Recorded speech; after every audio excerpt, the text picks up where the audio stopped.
Bonjour, chers téléspectateurs. Nous nous retrouvons aujourd'hui, le samedi 29 juin 2024, à notre rendez-vous habituel. Et aujourd'hui, nous allons aborder un sujet, comme on le dit assez souvent, en tenant compte de l'actualité. Et cette actualité, elle s'est déroulée au Sénat lors de la séance de questions orales au gouvernement. Et il y a un aspect qui a été très important, qui a été abordé, sur lequel nous allons essayer de revenir. C'est pour ça qu'aujourd'hui, nous allons nous pencher sur un thème que nous avons intitulé le Congo, un pays extrêmement riche, mais en état de cessation de paiement. Je veux dire, pour ceux qui ne me comprennent pas d'entrée de jeu, que le Congo est en état de cessation de paiement parce qu'il n'est plus en mesure de faire face à ses engagements incompressibles. Parmi ces engagements, tout le monde sait, le Congo n'arrive plus à payer les salaires, le Congo n'arrive plus à payer les pensions, le Congo n'arrive plus à payer les bourses. Ce qui dénote ce que nous avons assez souvent dit, que le Congo allait mal, très mal. Ce que le chef de l'État lui-même a dit en mars 2023, en disant, et je vous le dis assez souvent, il y a le ver dans le fruit. Il y a effectivement le ver dans le fruit. Et nous devons détruire le ver qui est dans le fruit.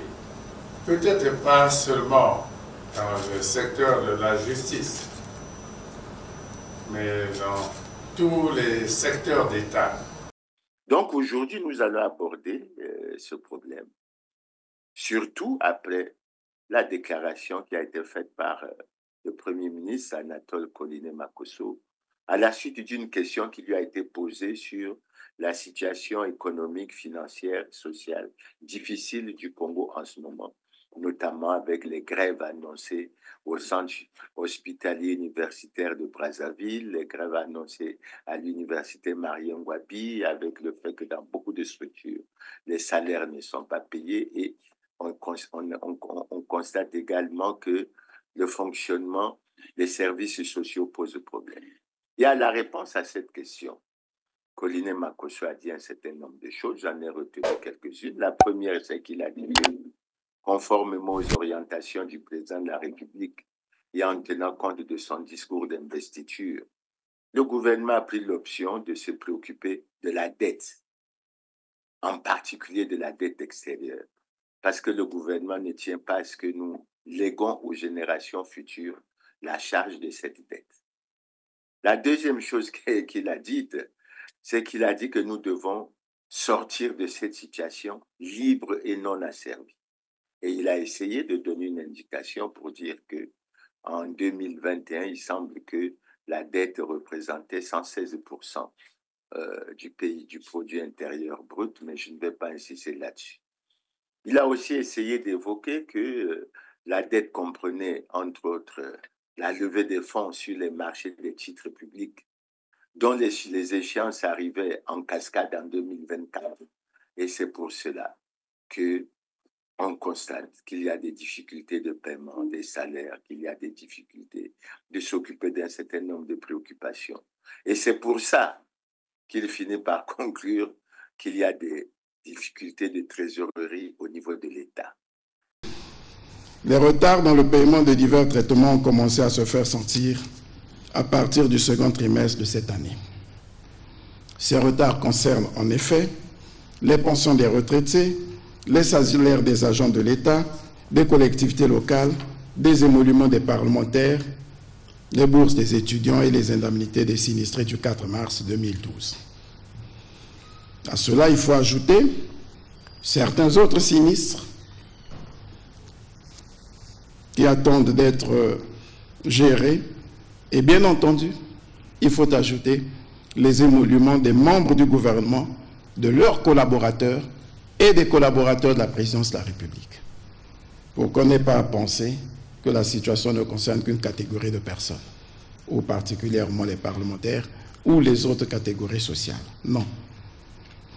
Tout ceci s'explique par une insuffisance de la trésorerie de l'État parce que, comme je l'ai rappelé, nous tenons à sortir notre pays de la dette pour recouvrer nos marges budgétaires. Et ça nous amène à nous poser un problème, une question très simple.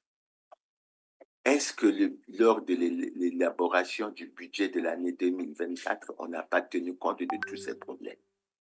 Parce que tous les Congolais sont surpris. On ne peut pas essayer de contrebalancer la dépense, plutôt l'aspect de la charge financière de la dette sur les salaires et essayer d'expliquer aux Congolais qui, semble-t-il, acceptent toujours de consentir des sacrifices, qu'ils ne seront pas payés parce que le Congo est en train de s'occuper des salaires, mais de la dette. Mais on va y revenir. La question qui se pose, elle est toute simple. Les Congolais la connaissent. Où va l'argent du pétrole du Congo? De façon générale, où va l'argent du Congo? Et je crois que c'est à cette question que nous allons essayer d'apporter une réponse pour voir vers la fin quelles propositions nous pouvons faire pour sortir le pays de cette situation, parce qu'elle nous préoccupe, nous tous. C'est pour ça que nous allons rappeler aux Congolais que le Congo traverse depuis plus de 10 ans une grave crise multidimensionnelle à laquelle les gouvernants actuels n'ont pas été capables d'apporter la solution. Dans un premier temps, ils avaient cru être capables de procéder à un ajustement interne. Mais ils se sont rendus compte qu'ils en étaient incapables parce qu'il fallait le courage. Il faut le courage pour prendre un certain nombre de mesures, s'attaquer à un certain nombre de privilèges, et sortir de l'impunité, sortir de l'aspect induit par la gestion clanique. Ils n'en ont pas été capables. Comme ils n'ont pas décidé et choisir, dans le cadre de la CEMAC, de se tourner vers le Fonds monétaire international. Et les Congolais doivent savoir qu'ils ont négocié un programme avec le Fonds monétaire en 2019, en juillet 2019. Ils n'ont pas été capables de respecter les engagements qu'ils ont pris. Et ce programme a pratiquement échoué en 2021. Ils ont signé un nouveau programme en 2022. Et c'est ce programme qui est en train de s'exécuter. C'est un programme sur 3 ans, donc 2022-2024, à l'issue duquel ils avaient promis que le Congo sortirait de la crise. Peine perdue. Le Congo s'enfonce tous les jours davantage dans cette crise. Les Congolais s'enfoncent tous les jours davantage dans la misère et dans la souffrance. Ce qui amène à une conclusion simple. Même le Fonds monétaire international n'est pas capable d'apporter ces solutions pour résoudre le problème du Congo, qui s'explique en fait par quoi? Qui s'explique par la mauvaise gouvernance. Le pays est très mal géré et nous le savons tous. C'est pour ça que nous allons essayer d'esquisser quelques aspects relatifs au budget de l'année 2024. Le budget de l'année 2024 du Congo a été fait sur un certain nombre d'hypothèses. La première hypothèse, c'est on s'est basé sur une production pétrolière projetée à près de 107 millions de barils de pétrole. Ensuite, on a essayé de prévoir un prix du baril du pétrole à $77 le baril. Et là, il faut insister, parce que nous avons terminé l'année 2023 avec les prix fixés par le comité de fixation des prix des hydrocarbures, avec une moyenne pratiquement au dernier trimestre de 2023 à $83. Et lorsque nous jetons un coup d'œil sur les mêmes données au cours du premier trimestre de l'année 2024, nous sommes à $82,9 le baril, donc pratiquement autour de $83. Et vous voyez bien que sur la prévision de $77 et le fait qu'on se soit situé autour de $80, vous avez un différentiel de $6 qui fait ressortir une situation extrêmement favorable pour le Congo. D'autant que pendant cette période, nous avons prévu le dollar à 590 francs CFA, et il s'est retrouvé assez souvent au moins à 600 francs, sinon au-delà de 600 francs. Donc, on peut dire que la conjoncture pétrolière, elle est bonne. Et depuis le deuxième trimestre, mais les chiffres sont au-delà de ce qu'ils étaient au premier trimestre. Donc, on devrait avoir au cours du deuxième trimestre, pratiquement une moyenne des prix supérieure à ça. Évidemment, au niveau du contrat de partage de production, on nous a situé autour de 29,9%. Donc, nous avons, du point de vue du pétrole, une situation excellente, je peux le dire. Maintenant, quand on regarde le budget, dans le budget, les recettes étaient prévues pratiquement à 2605 milliards de francs CFA. Et dans ces recettes, les recettes fiscales étaient évaluées à 935 milliards de dollars. Les recettes pétrolières à 1462 milliards de francs CFA. Je disais 932 milliards de dollars, non, 935 milliards de francs CFA pour les recettes fiscales. Donc, nous avions en fait la possibilité de penser que ce budget devrait s'exercer. C'est vrai qu'il y a eu un excédent budgétaire a priori, et ensuite, lorsqu'on inclut les autres aspects, il y avait un gap à rechercher, mais ce n'est pas ça qui devait être l'effet bloquant, surtout que nous nous situons au mois de juin. En termes de dépenses, et c'est là qu'il faut insister, nous avons deux lignes extrêmement importantes. C'est les charges financières de la dette, qui étaient estimées comme en 2023 à 225 milliards de francs CFA. Et ensuite, nous avons les dépenses du personnel qui étaient estimées à 435 milliards. Donc, nous ne comprenons pas comment à mi-chemin, alors qu'on devrait être en train d'exécuter ce budget, à la fin du deuxième trimestre, on vient nous annoncer qu'il y a des difficultés de trésorerie. Ce qui nous amène toujours à cette question, où va l'argent du pétrole? Est-ce que nous gérons selon vraiment les bonnes méthodes de gouvernance, de bonne gouvernance, et que nous suivons les règles de l'orthodoxie financière? Mais pour terminer sur ce problème du budget de l'année 2024, je vais juste relever un fait. Lorsqu'on regarde les hypothèses qui ont été fondées, on est surpris par quelque chose. Il n'y a aucune ligne concernant la lutte contre la corruption. Alors que vous savez que la corruption gangrène le pays. Le Congo est l'un des pays les plus corrompus du monde. Et ensuite, nous savons, nous allons y revenir tout à l'heure, que nous avons de nombreux dossiers des scandales et crimes économiques et financiers, c'est-à-dire de l'argent qui a été dilapidé du trésor public et qui se trouve entre les mains de quelques gouvernants, responsables, parfois membres du gouvernement, membres des institutions, responsables du Parti congolais du travail. Bref, nous avons cette situation et je crois qu'il faut que nous la regardons assez sérieusement. Nous disons assez souvent que dans cette affaire de lutte contre la corruption, les gouvernants congolais ont fait le choix de protéger, je dis bien de protéger, les responsables des scandales et crimes économiques et financiers qui ont plongé le pays dans la crise.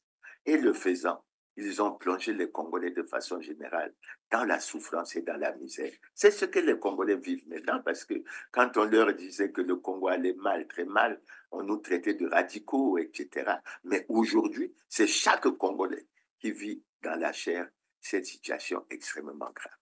Et c'est pour ça que nous passons à la problématique de l'endettement. Puisque c'est le prétexte pris par les gouvernants à travers le premier ministre chef du gouvernement pour expliquer la situation actuelle. Alors je tiens à rappeler aux Congolais que lors de la conférence nationale souveraine de 1991, il est apparu clairement que la dette constituait un gros obstacle au développement de notre pays. Et les gouvernements qui ont été mis en place après la conférence nationale, à commencer par le pouvoir du président Pascal Lissouba, ont pris en charge ce problème. Nous avons été aidés par la communauté financière internationale qui, en dépit de tout, a fait du Congo un pays pauvre, très endetté. Je suis d'accord pour dire que le Congo est très endetté, mais le Congo n'est pas un pays fort pauvre. C'est donc une faveur que la communauté internationale nous a faite. Et par rapport à cette faveur, le Congo a atteint le point d'achèvement de l'initiative Pays pauvres très endettés en janvier 2010. La conséquence immédiate, c'est que notre dette a été réduite et s'est retrouvée pratiquement autour de 25% du produit intérieur brut. En termes de chiffres, notre dette avait été ramenée pratiquement à 1565 milliards de francs CFA, ce qui nous ouvrait de bonnes perspectives pour le développement et pour l'avenir. Et quand on voit l'évolution de cette dette, regardez bien, en 2010, elle a été ramenée à 1565 milliards de francs CFA. En 2015, elle s'est élevée à 3036 milliards de francs CFA. Donc, vous voyez, elle a pratiquement doublé. En 2020, elle est montée à 6596 milliards de francs CFA.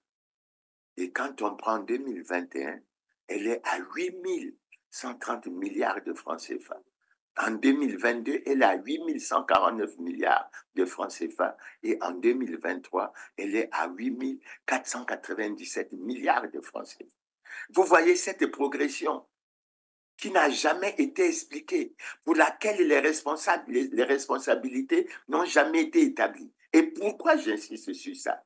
Mais parce que pendant ce temps, de 2005 à 2014, le Congo a connu une période faste avec des budgets qui dégageaient des excédents budgétaires qui sont estimés aujourd'hui par plusieurs analystes à 14 000 milliards de francs CFA. C'est ça qui amène, quand on regarde la problématique de l'endettement. C'est vrai, le Premier ministre aime souvent aller dans la confusion avec 80%, 110, etc. Mais quand vous voyez la progression sur la base des chiffres que je vous donne, qui sont les chiffres de la Caisse congolaise d'amortissement, ben vous vous rendez compte qu'aucun effort n'a été fait, contrairement à ce qui se dit, pour qu'il y ait la baisse de cette dette. Et quand on parle de la dette, quand on parle des générations futures, on en vient à nous poser la question, puisque le souci de Colline Makoswe et de son gouvernement étant de penser aujourd'hui à léguer aux générations futures une situation sans dette, mais que pense-t-il des 14 000 milliards des générations futures pour lesquelles son gouvernement n'ose plus aborder la question et pour laquelle on n'avance pas? Donc c'est là où la question essentielle qui se pose. Où va l'argent du Congo? Où va l'argent du pétrole du Congo? C'est la véritable problématique. S'agissant de cette question, je ne vais pas beaucoup épiloguer là-dessus. La réponse a été donnée par le chef de l'État, M. Denis Sassou Nguesso, lors de son discours d'investiture le 14 août 2009, lorsqu'il disait « Je ne surprends personne en affirmant qu'en dépit des efforts multiples, le Congo n'est pas, hélas, exempt de corruption, de concussion, de fraude, de détournement de fonds. Des actes tout autant répréhensibles que néfastes à l'accomplissement du bonheur collectif. » Et il a précisé lui-même, là, ici, ce sont les gouvernants qui sont interpellés. Et depuis, aucun gouvernant n'a été mis en cause. Ce n'est pas qu'ils n'ont pas eu détourné, ce n'est pas qu'ils n'ont pas été impliqués dans les dossiers de la fraude, mais c'est parce que tout simplement, le pouvoir de Brazzaville a choisi l'impunité. Surtout, qu'il y a un aspect qui le touche fortement, c'est la gestion clanique. Et lorsqu'on rentre dans la gestion clanique et qu'on associe les enfants, les neveux dans les affaires de l'État, on ne peut pas avoir le courage que le président Oligui Nguema a eu au Gabon de sanctionner ces deux petits frères pour des fautes qu'ils avaient commises. Et s'agissant toujours de là où allait l'argent du Congo, je termine en ayant une pensée particulière et noble à notre compatriote Alphonse Maboussou, qui a fait des révélations extrêmement troublantes en disant qu'il y avait 133 000 milliards de francs CFA qui avaient été planqués dans les paradis fiscaux, dans les bas de laine, dans les églises et dans les cimetières. Vous voyez bien, on présente le Congo comme un pays qui a en fait des difficultés de trésorerie, qui n'a pas de l'argent, mais tout simplement parce que la philosophie qui a été retenue, c'était d'appauvrir l'État pour enrichir les gouvernants qui se considèrent maintenant comme propriétaires d'une richesse qu'ils ne peuvent pas expliquer et pour lesquels, à mon avis, ils auraient énormément de problèmes. Donc, après qu'on se soit posé cette question, posons-nous une autre question. Quels sont les défis, les principaux défis que le Congo doit affronter. Et il y en a un qui perturbe les Congolais. Comment comprendre qu'avec des chiffres aussi troublants, le Congo n'a pas d'eau, le Congo n'a pas d'électricité? Comment on peut l'expliquer? Comment on peut expliquer que les caisses sont vides alors qu'on a déclaré l'année 2024, année de la jeunesse? Qu'est-ce qu'on va faire des problèmes des retraités? Qu'est-ce qu'on va faire des bourses des étudiants? Qu'est-ce qu'on va faire des salaires des travailleurs de plusieurs structures de l'État et des collectivités locales? Qu'est-ce que l'on va faire des érosions? Qu'est-ce qu'on va faire des catastrophes naturelles? Qu'est-ce qu'on va faire des routes? On énumère tout ce chapelet de défis pour arriver à une conclusion simple, parce que ce que je dis n'est pas exhaustif. J'aurais pu ajouter le panier de la ménagère, surtout qu'un conseil des ministres a reconnu au cours de l'année 2024, l'inflation est projetée à 4%.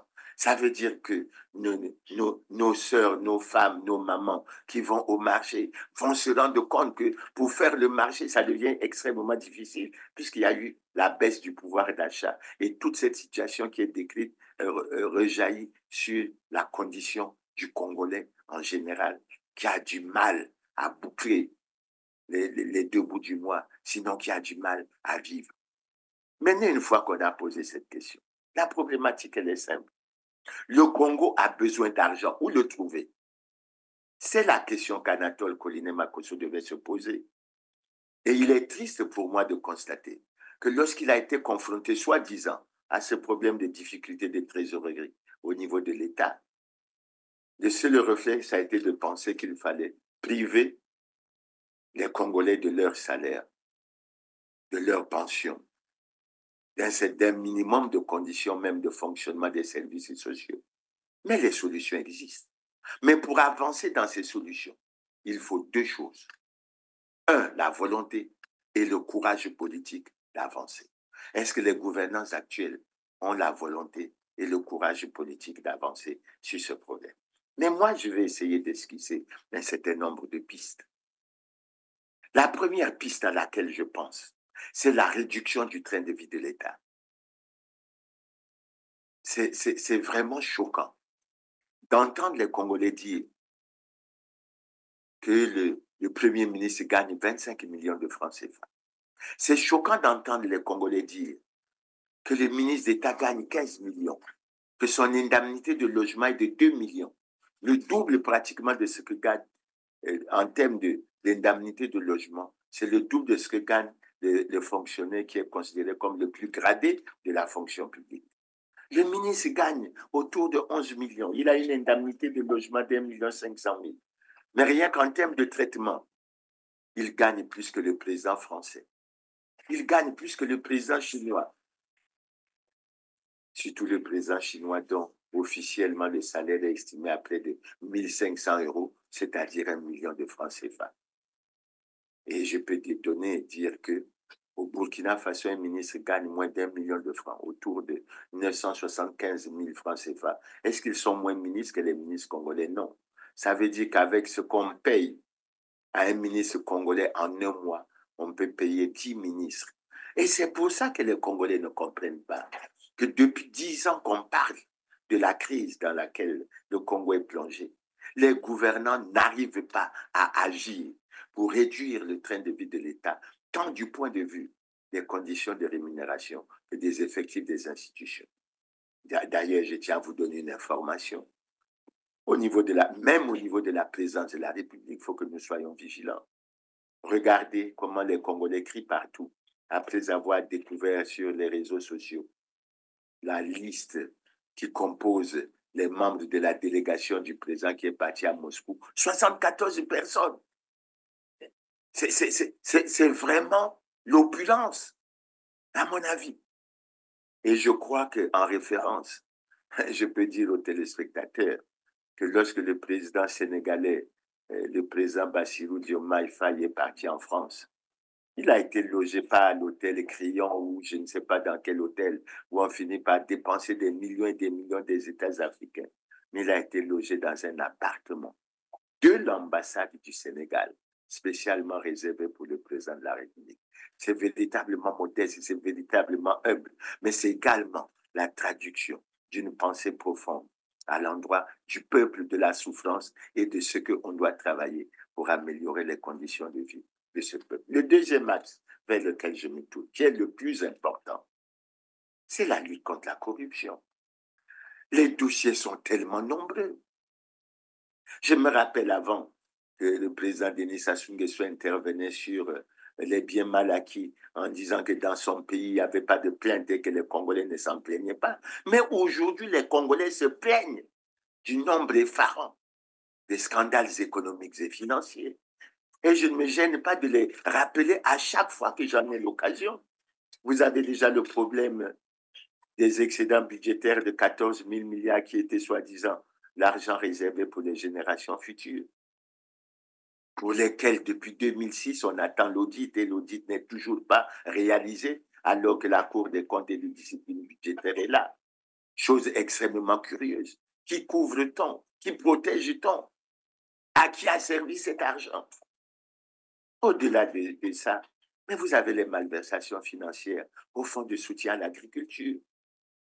Mais vous avez ce scandale de l'argent qui aurait été débloqué selon un parlementaire pour une route imaginaire de 137 kilomètres. Vous avez la publication d'une ONG, Tournons la page, qui a révélé que de 2020 à 2022, 160 milliards ont été détournés au ministère de la Santé. S'agissant de ce ministère, on avait déjà parlé de 25 milliards injustifiés s'agissant des fonds relatifs à la pandémie Covid-19. Vous avez le dossier FIGA. Vous pouvez avoir une pensée particulière pour la Haute Autorité de lutte contre la corruption, qui a eu la mission de lutter contre la corruption, mais qui le 9 décembre 2023 est venue nous dire qu'elle avait mené des enquêtes, qu'elle avait reçu des plaintes, etc. Et qu'elle était prête à faire des délibérations, à publier les résultats, afin d'introduire les dossiers à la justice. La Haute Autorité de lutte contre la corruption réunit actuellement les conditions idoines aux fins de procéder aux délibérations et à la publication des résultats obtenus en cette fin d'année 2023. Ces dossiers seront transmis aux autorités judiciaires compétentes, notamment ceux relatifs aux faits susceptibles de constituer des infractions de corruption, de concussion, de fraude et des infractions assimilées. Cette saisine des autorités judiciaires et éventuellement la condamnation des auteurs des infractions pour des faits de corruption et des infractions assimilées constitue une forte attente des populations, attente exprimée lors des échanges interactifs réalisés pendant les campagnes de sensibilisation. Depuis, on en parle beaucoup. Donc, même la Haute Autorité de lutte contre la corruption est rentrée dans la philosophie de faire souffrir les Congolais et de faire en sorte que nous ne trouvons pas le bout du tunnel. Mais nous avons ce dossier également, les Panama Papers, où il a été révélé que 6 Congolais, pour la plupart membres du bureau politique du Parti congolais du travail, membres du gouvernement, détiennent dans des paradis fiscaux 5 500 milliards de francs CFA. Le plus riche d'entre eux posséderait près de 2170 milliards de francs CFA. Alors, pour votre information, vous téléspectateurs, la reine d'Angleterre, après 70 ans de règne, a laissé une grosse fortune, mais évaluée à 371 milliards de francs CFA. Posons-nous la question. La reine d'Angleterre est restée pendant longtemps et a laissé une grosse fortune de 371 milliards. Et il y a des Congolais qui ont moins de 60 ans parfois, qui ont une fortune équivalente à 2170 milliards. Comment peut-on l'expliquer? La raison est simple. On a puisé dans les caisses de l'État pour plonger les Congolais dans la souffrance. Donc, je vous énumère un certain nombre de dossiers. Je vous énumère un certain nombre de dossiers. Et vous les avez, vous les connaissez. Je peux insister sur le dossier FIGA. Il est connu de tout le monde. Ça veut dire quoi?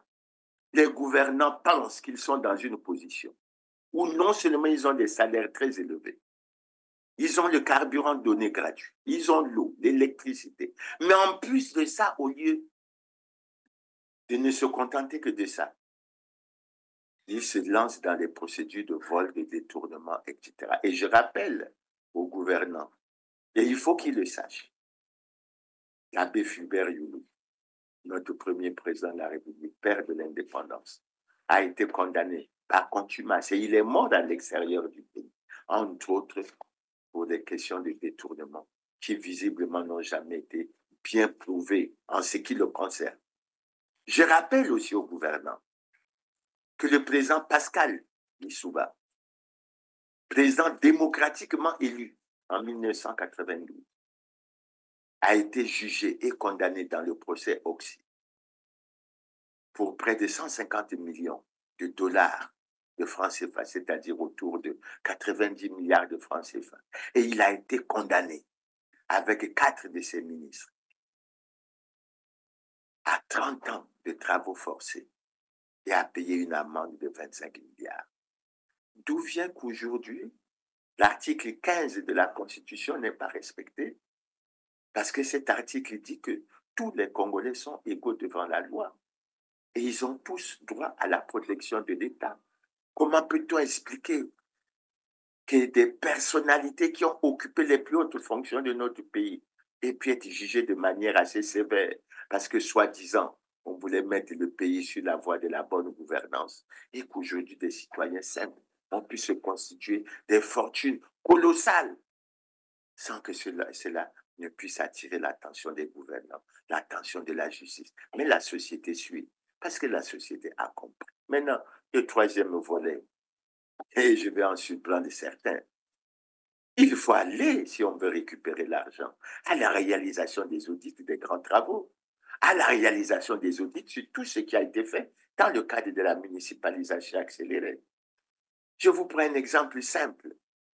Quand vous prenez l'université Denis Sassou Nguesso, le coût a été estimé à près de 241 milliards de francs CFA. Mais comparez ce coût à la deuxième université du Sénégal, dont le coût aussi autour de 60-65 milliards. Donc, avec ce qu'on a utilisé pour construire l'université Denis Sassou Nguesso au Sénégal, on aurait pu avoir 4 universités. Est-ce que c'est normal? Et on est là tranquille. On vient parler des sacrifices des Congolais, on vient, etc. Maintenant, l'autre aspect, et c'est là que je vais terminer, c'est l'application de la loi en ce qui concerne l'obligation de déclaration du patrimoine, qui est une obligation constitutionnelle. Et là-dessus, je dis aux Congolais, je suis frappé, je le dis, pas parce que je manque de respect au président de la République, mais parce que je suis un citoyen et qu'il faut que nous attirons l'attention du président de la République. Depuis 2002, le président de la République n'a pas déclaré son patrimoine, c'est-à-dire qu'il a violé sur cet aspect la Constitution pour laquelle il a prêté le serment de la respecter et de la faire respecter. Mais ce n'est pas tout. Il y a une disposition dans la loi relative, encore que on avait dit qu'elle passerait au Parlement et qu'elle serait amendée, mais depuis lors, je ne vois pas les amendements puisqu'il y a beaucoup de nominations qui se font et je n'entends pas les déclarations être faites. Ça veut dire en réalité que si on passe à l'application de la loi, là aussi les dispositions sont claires. Ceux qui ne sont pas en conformité avec la loi devraient être sanctionnés. Mais nous qui avons besoin de l'argent, nous qui avons une trésorerie de l'État qui est vide, mais voilà les pistes sur lesquelles nous devons travailler, chers téléspectateurs. C'est sur ces aspects. Et je vais aller à la conclusion en disant, Monsieur le Premier ministre, si vous pensez réellement aux générations futures, vous devez savoir que vous avez la responsabilité au poste où vous êtes, de vous lever pour mener un combat âpre farouche contre la corruption, afin de récupérer l'argent qui a été dilapider des caisses de l'État. J'ai énuméré quelques dossiers et vous les connaissez. On pense que vous, tous les gouvernants, y compris le président de la République, vous avez choisi de protéger ceux qui se sont enrichis de façon illicite. Vous avez choisi de protéger les responsables des scandales et crimes économiques et financiers. Que voulez-vous? Et vous apparaissez devant les Congolais, surtout le Premier ministre qui vient dire que le président de la République est l'homme providentiel qui va amener le Congo au développement. Peut-on amener un pays comme le Congo au développement si on tolère la corruption? Monsieur le Premier ministre, ce n'est pas possible. Ce n'est pas possible. On ne peut pas vouloir d'une chose et de son contraire. Le projet de société que vous appliquez s'intitule, dit-on, ensemble, poursuivons la marche, entendu, poursuivons la marche vers le développement. Mais vous ne pouvez pas à la fois poursuivre la marche vers le développement et emprunter la voie de l'autodestruction du pays. Parce qu'en favorisant les vols, en favorisant les détournements, en favorisant la corruption et la concussion, vous êtes en train de faire emprunter le Congo dans le chemin de l'autodestruction. Et vous n'assurez pas l'avenir des générations futures.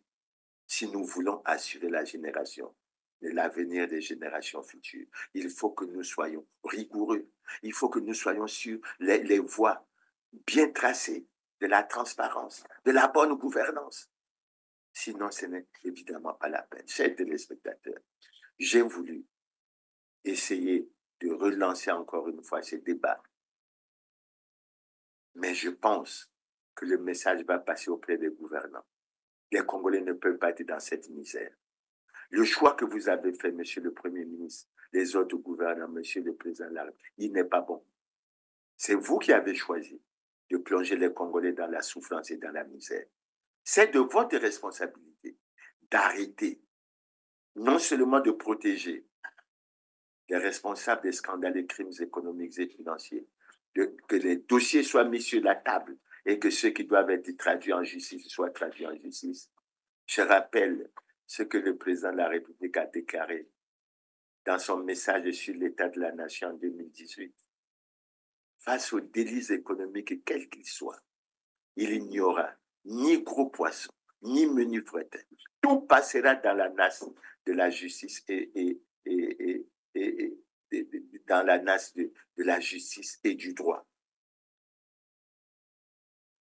Seul comptera la loi.